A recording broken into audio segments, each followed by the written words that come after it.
ये आपण कौन कहउचंती स्वामी? महादेव को ए प्रकार अनुग्रह भी अनुचित। जे प्रकार ए यज्ञ आपणकर अस्तित्व आपणकर परिचय से ही प्रकार ए वेशभूषा यांकर ए स्वरूप यांकर परिचय आपण एया कहबाकू चाहती जे इए तांकर परिचय तांकर व्यक्तित्व को परिवर्तन करि दियंतु? कदापि नुहे। जदि यह सत्य मोर किछि स्मरण नहीं कहीं मते कहंतु ना महादेव केबे ज्ञान तो हब मते रहस्य कहंतु ना।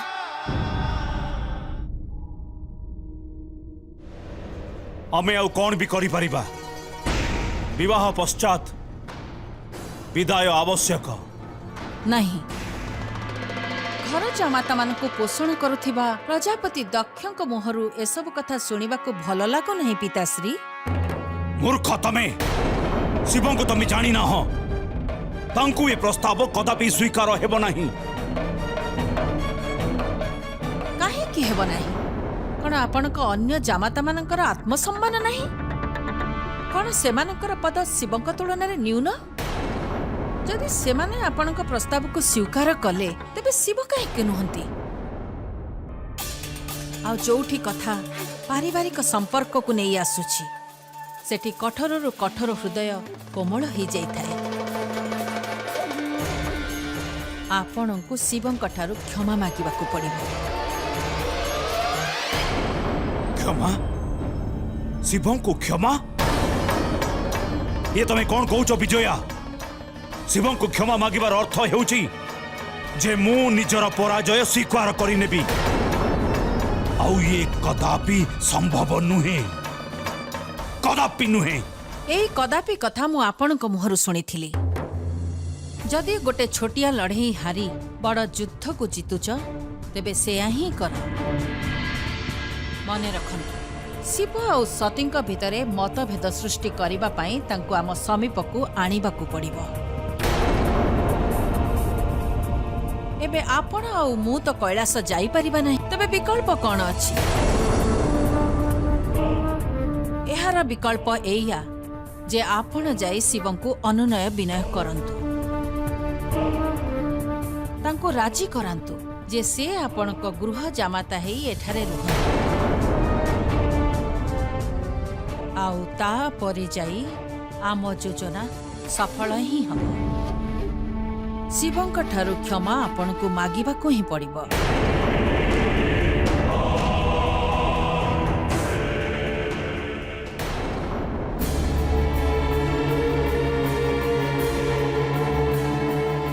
गुरुदेव एठी मोर प्राण संकट रे पड़िची आउ आउ आपण तपस्या रे लीन अछंती। कोन आपण को आपणकर शिष्य प्रति टिके हेले भी चिंता नहीं? चक्षु खोलंतु गुरुदेव।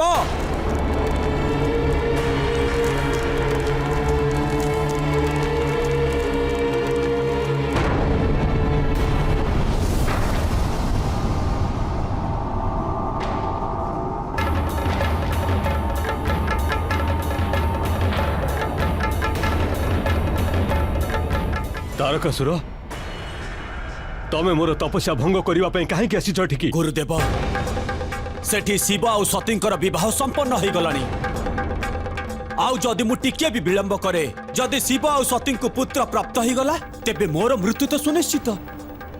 सेमान को पुत्र प्राप्त हवा पूर्व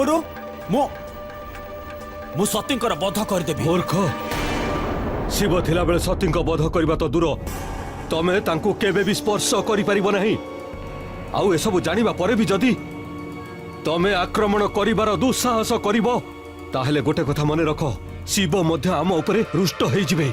एबे मु सब बुझी पारिली। शिव आपण को उपरे रुष्ट न होंतु सेति पई मो प्राणर आहुति नबाकू भाबुचंती, ठीक ना?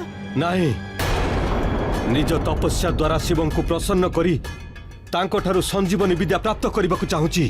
थरे जदि आमको संजीवनी विद्या प्राप्त हो जाए तेबे देखिबो तारकासुर आमको तुम मृत्युर मध्य कौनसी भय रहिबो नहीं। केमिति गुरुदेव आपण आपणकर शिष्यर आहुति नेबाकू चाहुचंती केवल निजर स्वार्थ पाई। मूर्ख, थरे जदि मते संजीवनी विद्या प्राप्त हो जाए तापरे जदि तमर मृत्यु भी हो जाए ताहेले मु तुमको पुनर्जीवित करदेवी।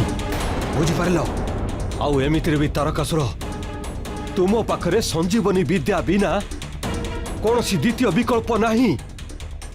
आउ जदि तुमे तुमर भल चाहुच ताहेले मते एबे तप करबाकू दियो। आउ चली जाओ एठारू। आउ हाँ, द्वितीय थर मो तपस्या रे बाधा दबनी केबे। कदापि नुहे। आपण तपस्या करंतु गुरुदेव।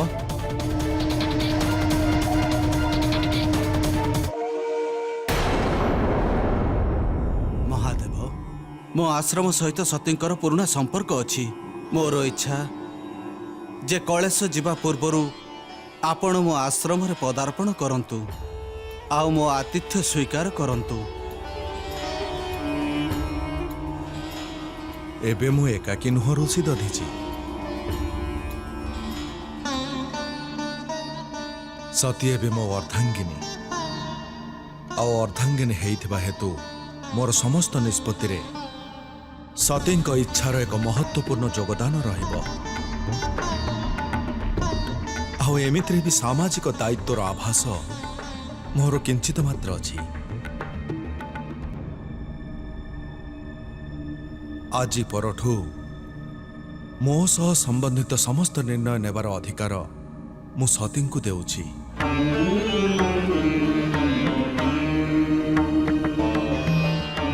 सती, आजिठू तुमे मोर मार्गदर्शिका।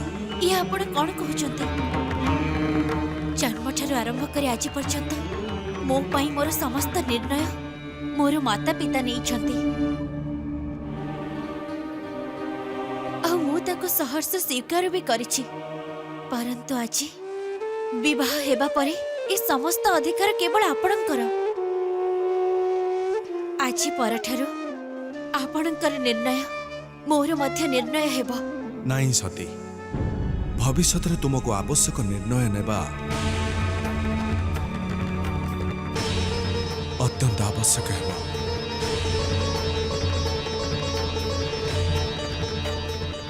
आउ मते तुमर समस्त निर्णय को सम्मान करबा को हेबो।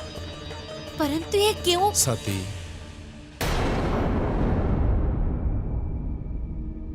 सेथिपाई तुमे आजिठू ही अभ्यास को आरंभ करबा पई ऋषि दधिची को निज निर्णय सुनाओ।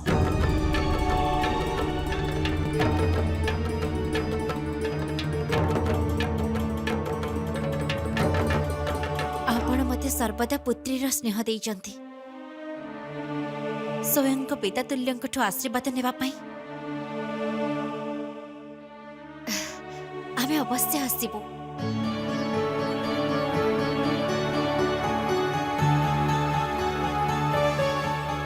एई सूचना मो पत्नी को पाई बहुत सहस्र पुत्र रत्न प्राप्ति ठारू बहुत अधिक मूल्य रखिछि।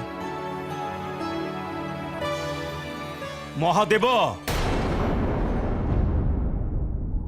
ससुर हेइथिबा कारणरू मोर भी अधिकार अछि।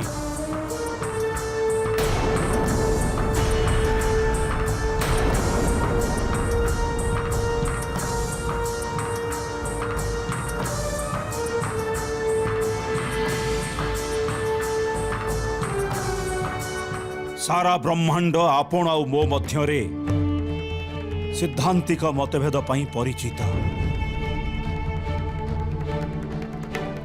परंतु आपण भल भाव जानिछंती महादेव, मोर और आपण को मध्यरे मतभेद रहिछि, परंतु मनभेद केबे भी नुहे।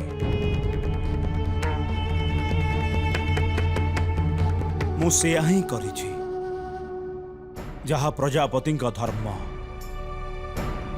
जदि एबे भी आपण को एमिति प्रतीत हेउछि ताहले आज मु समस्तंक सम्मुखरे आपण को क्षमा मागुछि।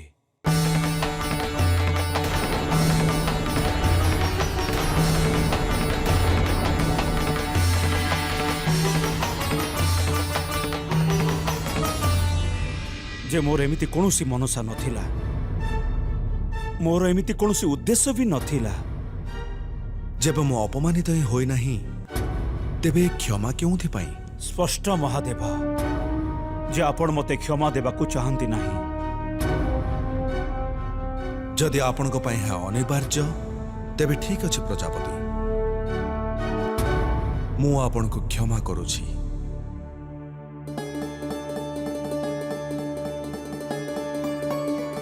ଧନ୍ୟ ମହାଦେବ, ଧନ୍ୟ।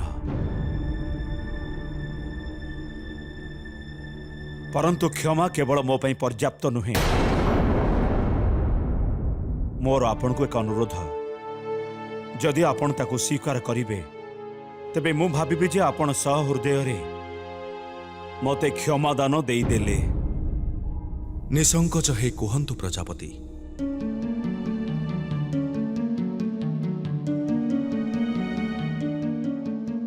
सती मोर सबुठु प्रिय पुत्री, बहुत स्नेह श्रद्धारे मु तांको पाड़ी छी।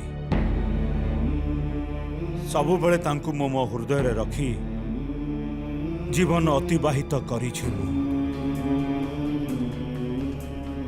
परंतु मोर इच्छा अछि जेतेबेले मोर मृत्यु हेबो सेतेबेले ये मो पाखरे थिबे। जीवनर अंतिम क्षण सतींक प्रतीक्षार व्यतीत करिवार भय मते चिंतित करुछि। मो आपण को अनुरोध करुछि महादेव, ए पिता को तांको पुत्री ठारू वंचित करंतु नाही।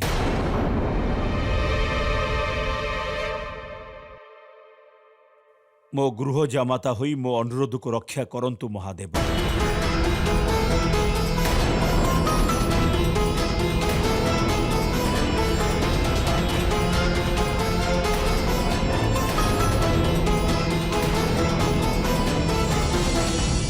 ଏହା କେମିତି ସମ୍ଭବ?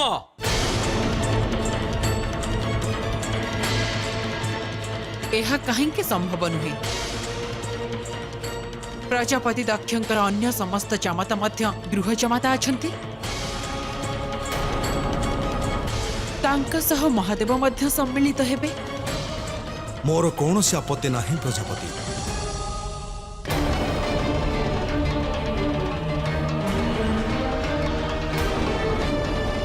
परंतु मोर ए निर्णय उपर सतींकर स्वीकृति भी अनिवार्य। जदि सती चाहूचंती जे मो ए घरर जामाता हेबी तेबे मु अवश्य हेबी।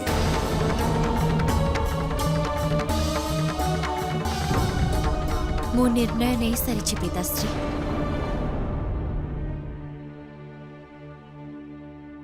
मु आपणकर ए प्रस्ताव स्वीकार करि परिबि नाही।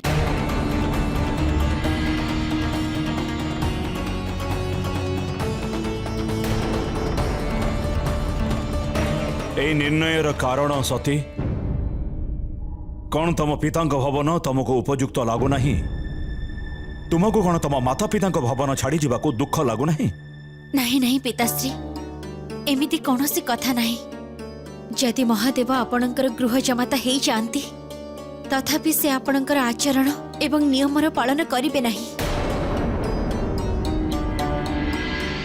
आउ सेही कारणरु आपण दुहिंक मध्यरे सर्वदा द्वेष उत्पन्न हेउथिबो।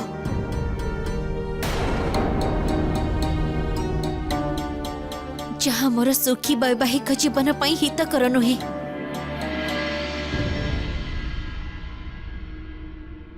आमको आज ही कैलाश प्रस्थान करबाको हेबो।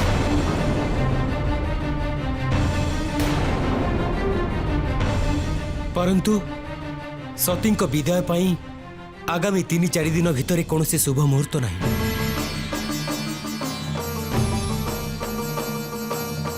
महर्षि भृगु आपण भल भाव जानिछंती महादेव शुभ और अशुभ प्रभाव मुक्त। सती तांकर अर्धांगिनी हेई सारिछंती, सेथिपई से मध्य शुभ और अशुभ प्रभाव मुक्त।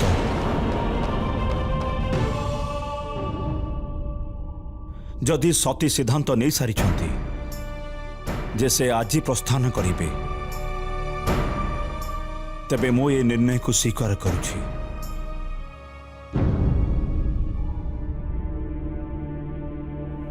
गोटे दिन रही जातु महादेव। आमे आपण को विनती करुछु।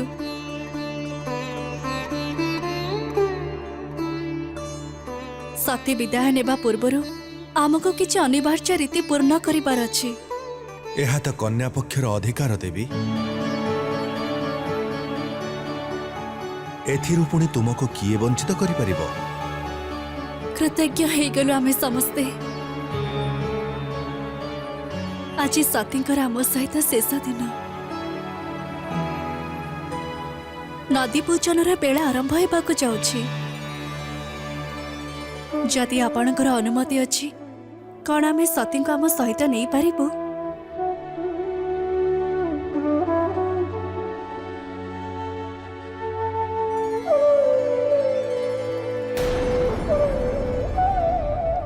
ଆସ ସତୀ।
सती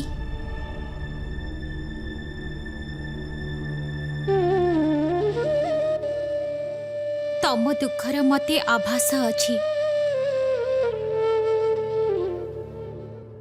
परंतु पुराना जीवन को त्याग करी नूतन जीवनर अनुभूति केते सुखदायक हेब से कथा चिंता कर।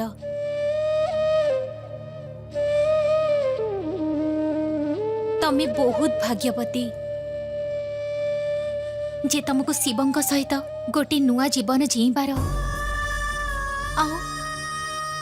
पुणी निज इच्छा व्यतीत करिबार एक अवसर मिलुछि। आमे ना तो पितांक गृहरु विदा हबार शोक को जानिछु आउ ना ही नूतन गृह को जीवार सुख। सती शिवंकर मन लगे सेवा करिब आउ निज जीवन आनंद रे बितेब।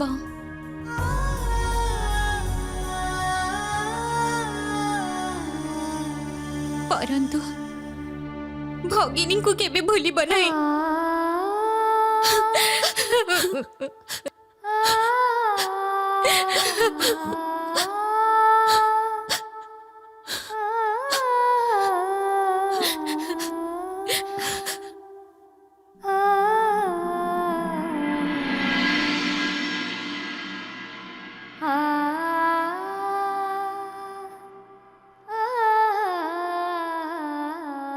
सती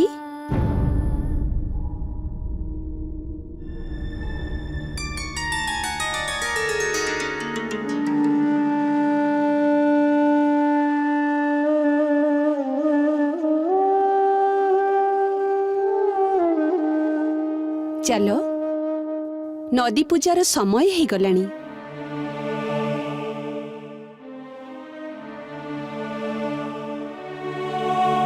एबे तमे समस्ते जीव ना एठारे बसी बसी अश्रुर गंगा बुहाइब?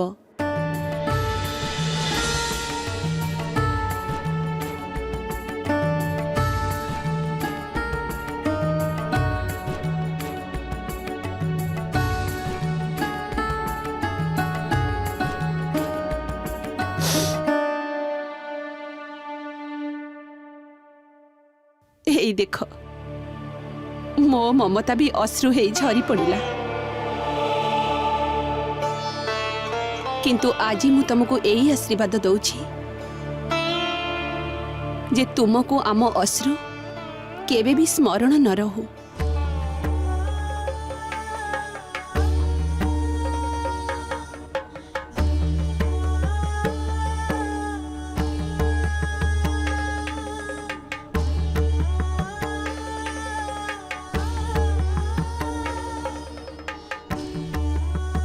चलो नदी पूजार समय ही गलानी। यह सत्य शुभ मुहूर्त आउ तिथिर प्रभाव अधिक परंतु यार प्रभाव सतींक उपरे अवश्य पड़िबो।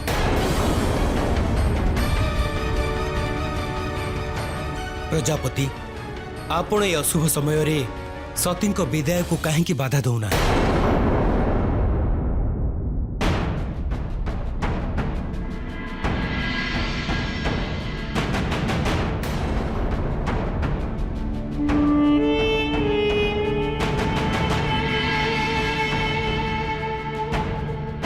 मो परामर्शदाता हेबा समय रे आपण शपथ नहीं थिले स्मरण अछि? मो पुनर्बार आपण को मुखरु एई शपथ सुनिबा को चाहूँ भृगु ऋषि।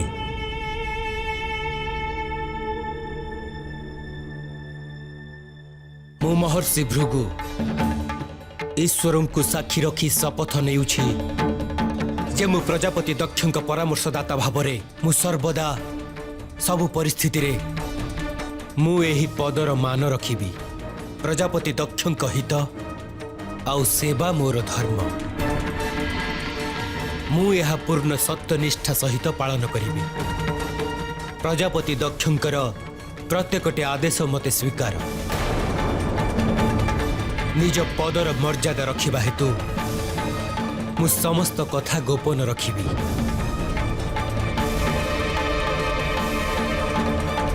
भृगु ऋषि आपण शपथ नहीं आउ एई शपथ अनुसार अशुभ कथा सबू आपण को गोपन रखिबा को हेबो। एहा मोर आदेश। परंतु प्रजापति से आपण को पुत्री। प्रजापति हित मोर धर्म आ मो यह को पूरा सत्यनिष्ठा सहित पालन करिबी। एही अशुभ मुहूर्तर समय रे गृहरु विदाय नहीं थिबा कन्या जेते बेले गृह को फेरिबे सेबे विनाश अवश्य अटल। एहार अति कुप्रभाव से कन्यार पितांक उपरे मध्य पड़िबो। मु आपनको परामर्शदाता आपनको सावधान करिबा मोर कर्तव्य। जहा को विनाशर डर थाए ताको विजयर कोनोसी अधिकार न थाए।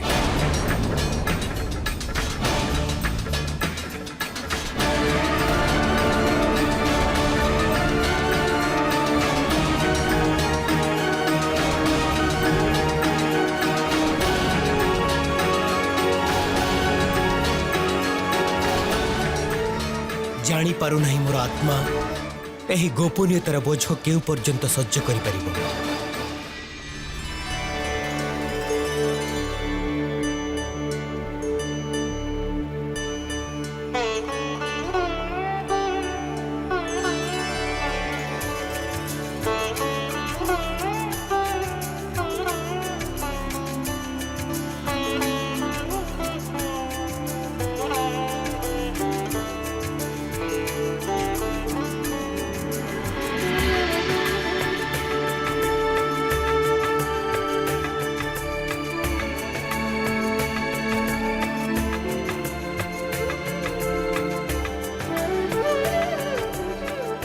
एई नियो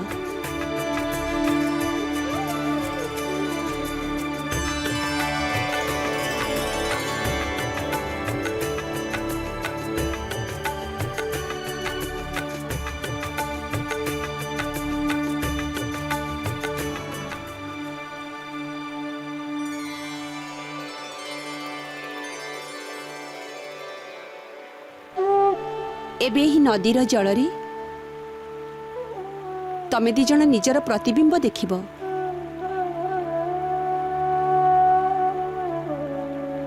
ପ୍ରତିବିମ୍ବ ଯେତେ ସୁନ୍ଦର ହେବ ତମ ଦି ଜଣଙ୍କ ବୈବାହିକ ଜୀବନ ସେତେ ସୁଖପୂର୍ଣ୍ଣ ହେବ।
ये तो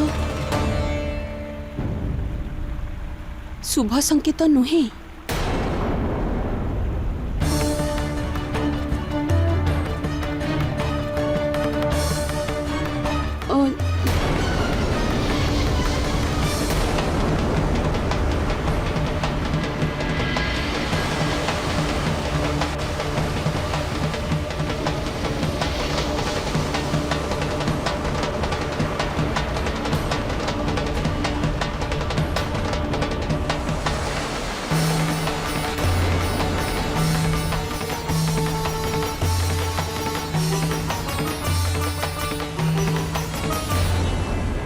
शुभ मुहूर्त ये किपरि अनर्थ हेबाकु जाउची।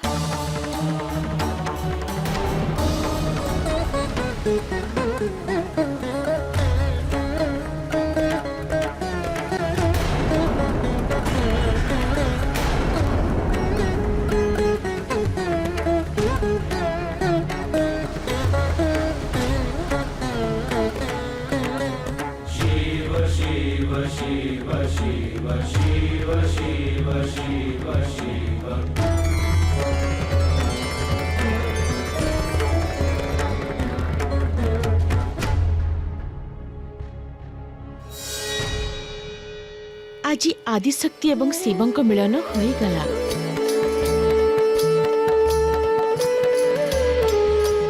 मते आपणक चरण स्पर्श करी एई परिणयर साक्षी हबार सौभाग्य प्राप्त हैला। मु धन्य हे गले महादेव। आपण दुहे अनंत काल पर्यंत एकाठी रुहंतु मोर एहा ही मंगल कामना। गोटे समय आसीब देवी सरस्वती जेबे मो जटारू बाहर थिबा गंगांकर संगम तुम सहित हेब। जेउ स्थल रे एही संगम हेब ताहा तीर्थराज नाम रे बोलाइब। एही संगम रे स्नान करुथबा प्रत्येक मनुष्य पाप मुक्त होई जिवे। आउ एही पवित्र स्थल स्वर्गर मार्ग होई जिवो। एही वरदान पई मु आपणक पाखरे कृतज्ञ प्रभु। आपण एवं सत्य संसारर प्रथम प्रेम कथा को जन्म देइछंती। आगामी जुगमानंकरे आपण दुहे प्रेमी जुगलंक पई आदर्श प्रेमर प्रतीक होई रहिबे।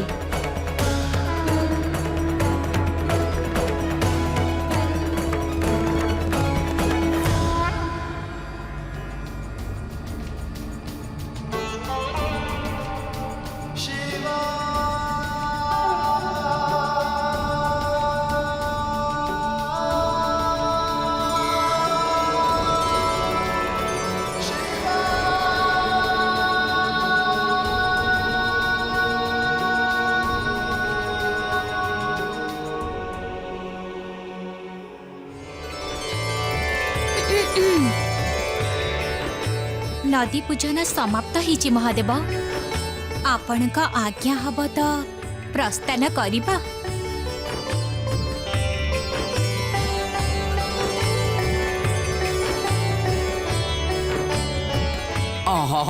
चलतु चलतु मु आपणको भवन पर्यंत छाड़ी दे आसुची मो महादेव माता सती को निज सहित नहीं आसीबे। चलो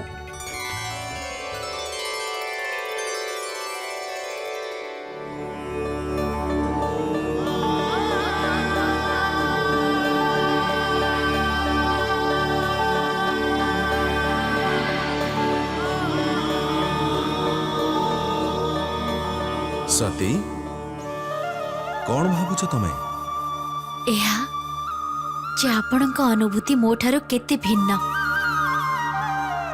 ଆପଣ ଭଗବାନ ସର୍ବଜ୍ଞ ଅତୀତ ସହ ଭବିଷ୍ୟତକୁ ଦେଖିପାରିବେ।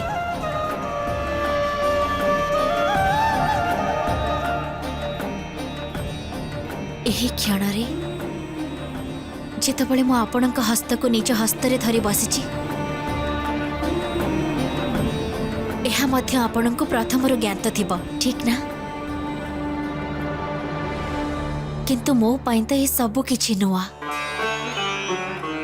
ଏ ସ୍ପର୍ଶ, ଏ ବାର୍ତ୍ତା, ଏ କ୍ଷଣ ଯେତେବେଳେ ଆମେ ଏ ପବିତ୍ର ସରସ୍ୱତୀ ନଦୀର ତଟରେ ବସିଛୁ ଆଉ ଆପଣ ମୋତେ ଏମିତି ହସିକି ଦେଖୁଛନ୍ତି। ମୁଁ କିଛି ବି ଜାଣିନି ଯେ ଭବିଷ୍ୟତରେ କ'ଣ ହେବ, परंतु एक कथा अवश्य जाने जे मु कैलाश जाई निजर नूतन जीवन आरंभ करबा पई व्याकुल अछि। मु कल्पना करि पारु नहीं जे एते अल्प समय रे पिताश्री घर मो पई पर हे गला, परंतु यह सत्य। यह ही मोर जीवनर नूतन सकाळ। आपणक सहित मो जीवनर एक नूतन आरंभ।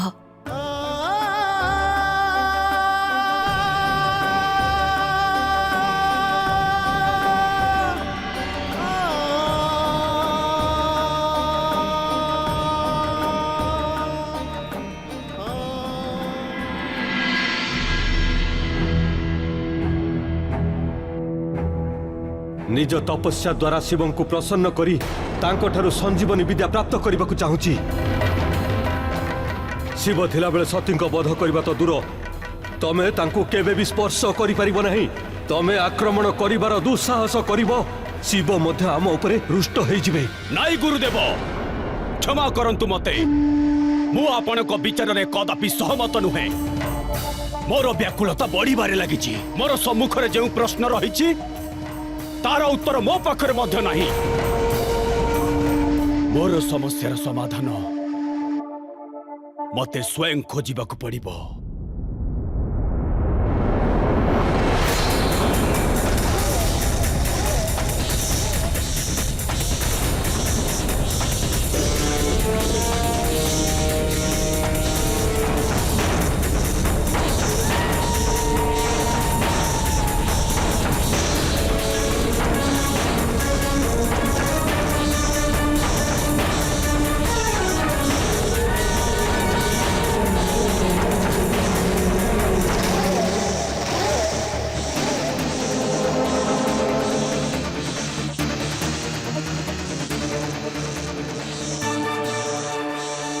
जाग्रत हुआ मोर असुर माने, जाग्रत हुआ।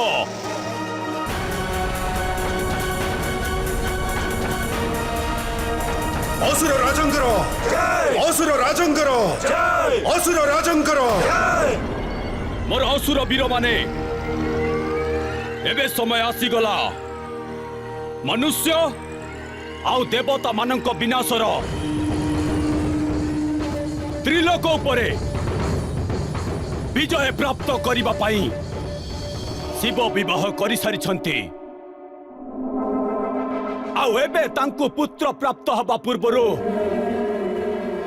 मु एई सृष्टि रे विनाश करिबा आरंभ करिदेबी। जेपरि एही विनाश को बाधा दबा पाई शिव व्यस्त रहिबे, आउ संतान दिग प्रति तांकर ध्यान ही जेमिति न जाए। अवसर मिलिबा मात्रे मो सती को बध करिबा पाई पछ घुंचा देबी नहीं। प्रस्तुत हो जाओ तमे माने महासंग्राम पाई।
स्वयं को एते ईर्षा किपरि सती?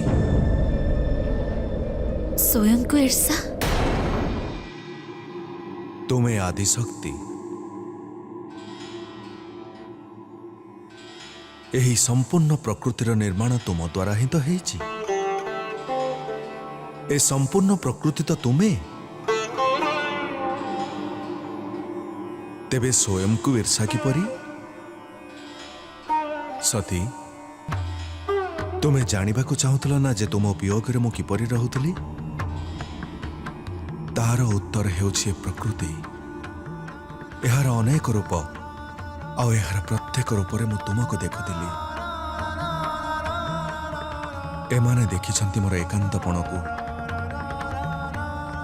यांको स्मरण अछि मोर दुःखर।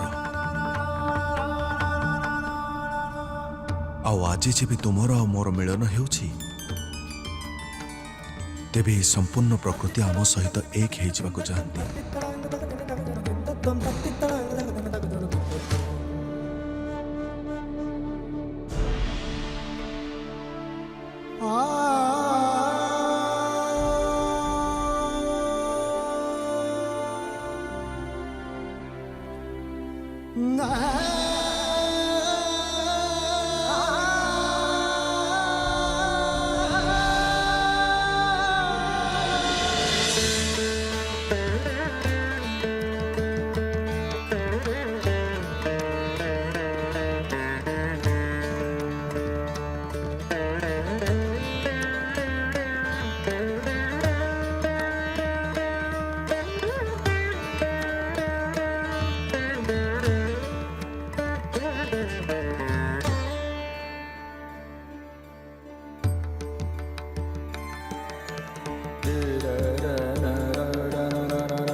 ସତୀ ଏବେ ତୁମେ ଭବନକୁ ଫେରି ଯାଅ। ଏପଟେ ପ୍ରତ୍ୟୁଷ ବେଳାର ଆଗମନ ହେଉଛି ଆଉ ସେପଟେ ପରିବାରଠୁ ବିଦାୟ ନେବାର ସମୟ ବି ହେଇଯାଉଛି। ମୁଁ ଅତି ଶୀଘ୍ର ତୁମକୁ ନେବାକୁ ଆସିବି। କ'ଣ ଆମେ କିଛି କ୍ଷଣ ଏଠି ଅପେକ୍ଷା କରିପାରିବା ନାହିଁ?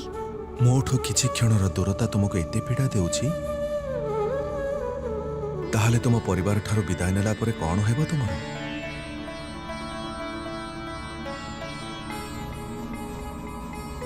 ଦୁଃଖ ଅବଶ୍ୟ ହେବ,